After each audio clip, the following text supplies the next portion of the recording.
Assalamualaikum warahmatullahi wabarakatuh. Salam sejahtera untuk semua. Jumpa lagi dengan saya di channel Misteri Verhal. Semoga kalian semua dalam keadaan sehat, bahagia, dan penuh berkah.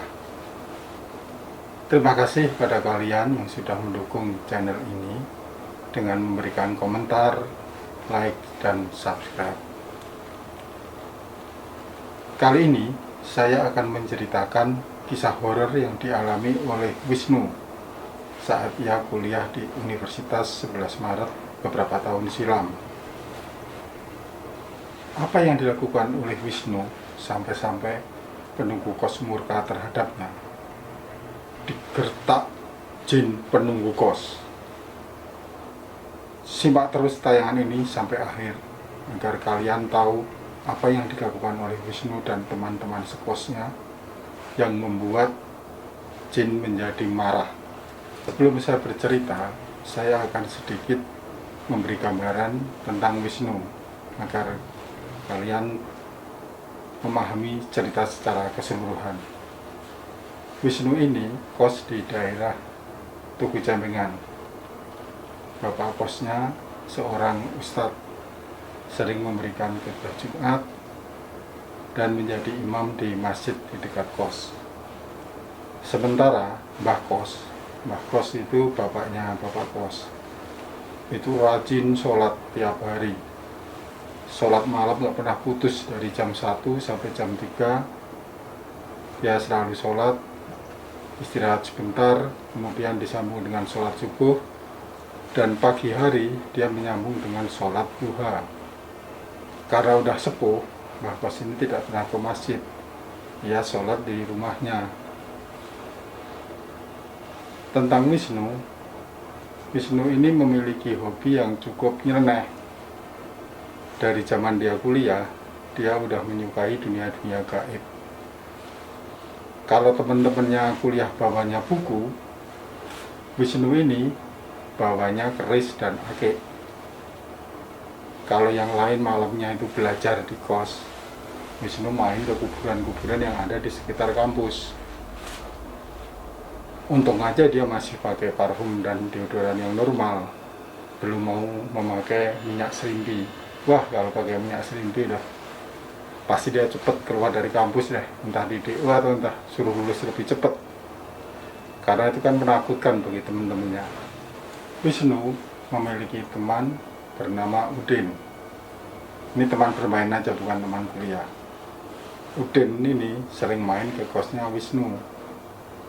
Dia punya keahlian mengundang roh menggunakan raganya.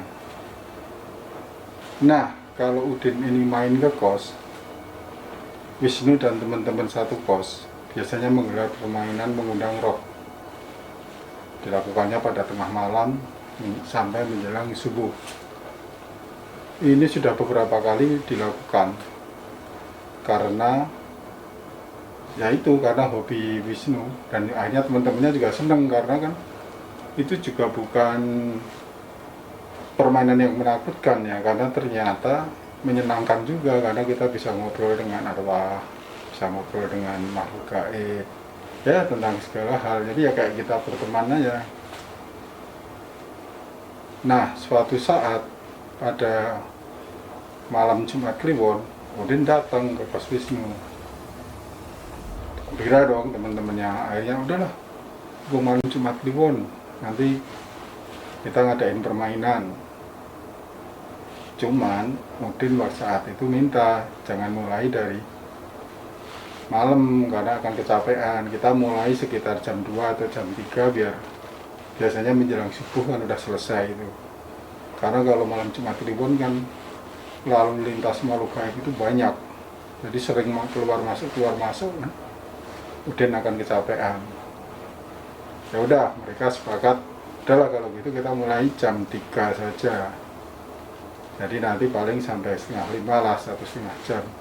1,5 jam itu udah cukup lama kalau kemasukan arwah itu, karena bisa keluar masuk kan. Akhirnya mereka sepakat nanti mulai jam 3 akan mengundang roh di kamarnya Wisnu. Permainan pun dimulai. Udin mulai membaca mantra dengan bersila. Tak lama kemudian badan dia kaku-kaku. Ada arwah yang masuk. Habis itu dia duduk lemes gitu. Terus kita tanya kan, kenapa lemes? Saya sedih. Mengapa sedih? Siapa kamu? Saya Agus. Saya aslinya Klaten. Saya sedih karena orang tua saya sekarang tidak punya anak setelah saya meninggal dalam kecelakaan. Sekarang kamu tinggal di mana? Saya di Dasar Bengawan Solo, di bawah jembatan Curug. Dulu saya kecelakaan di situ 5 tahun yang lalu. Ya udah, nggak usah sedih. Habis gimana? Ya, saya lapar. Saya mau pulang dulu ya. Habis dia pamit pulang, pergilah dia. Tak lama kemudian,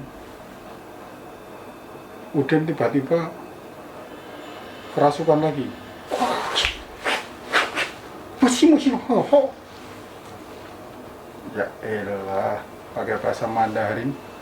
Satu kos juga nggak ada yang bisa. Ada kita ketawa-tawa doang kan, didiemin. Wisnu juga cengar-cengir doang.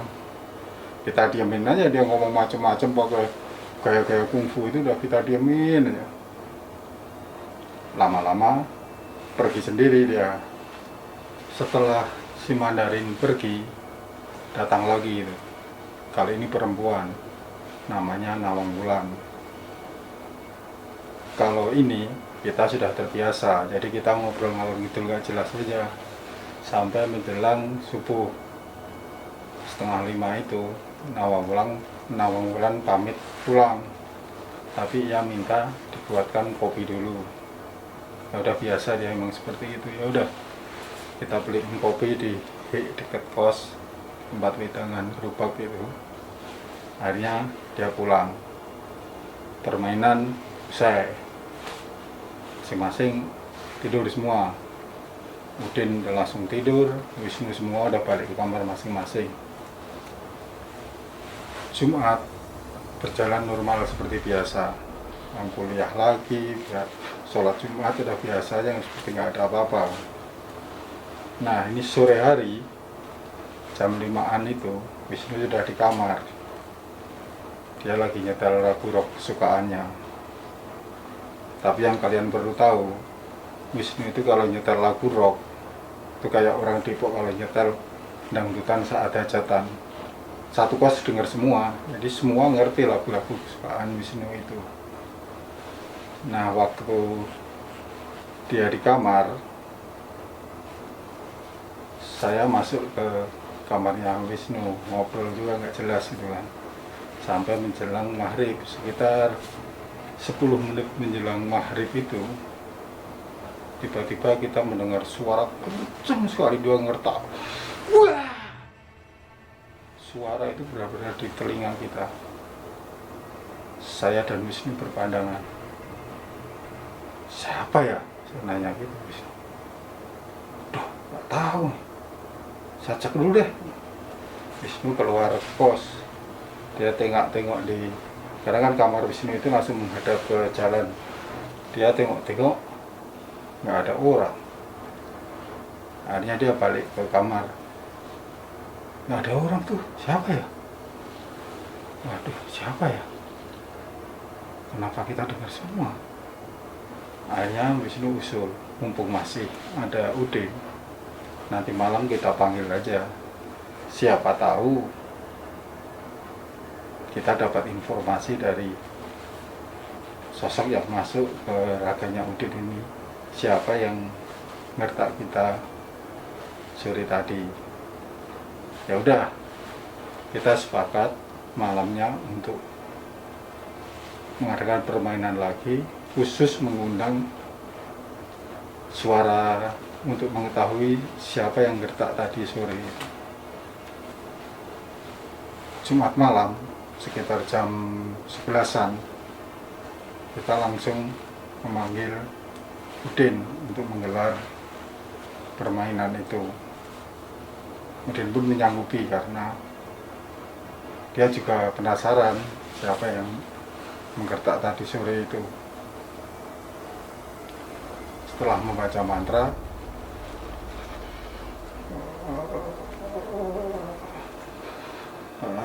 ada apa memanggil saya? Yang saya mau tanya, yang tadi sore kita digertak di sini, kira-kira yang tahu nggak ya?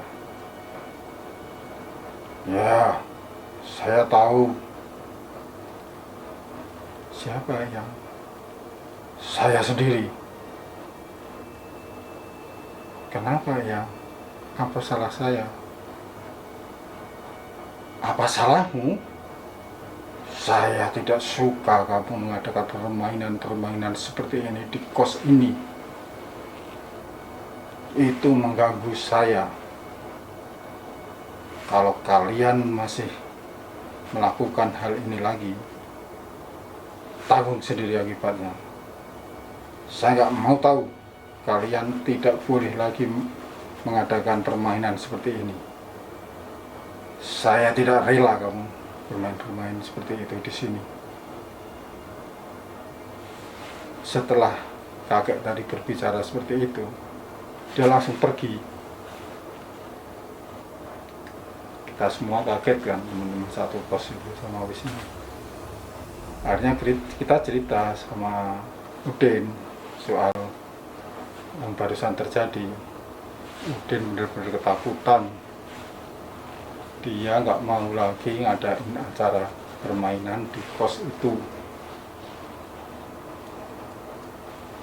Ya, sejak itu permainan menjadi terhenti. Tapi Wisnu nggak kurang akal. Beberapa bulan kemudian dia pindah kos ke tempat lain yang lebih bebas, tidak ada bapak kosnya, sehingga dia bisa tetap mengadakan permainan memanggil arwah. Masih banyak cerita tentang Wisnu ini. Ikuti terus channel Misteri Verhal, dan saya akan ceritakan sepak terjang Wisnu di dunia gaib sampai saat ini. Terima kasih telah mendengarkan cerita dari kami. Wassalamualaikum warahmatullahi wabarakatuh.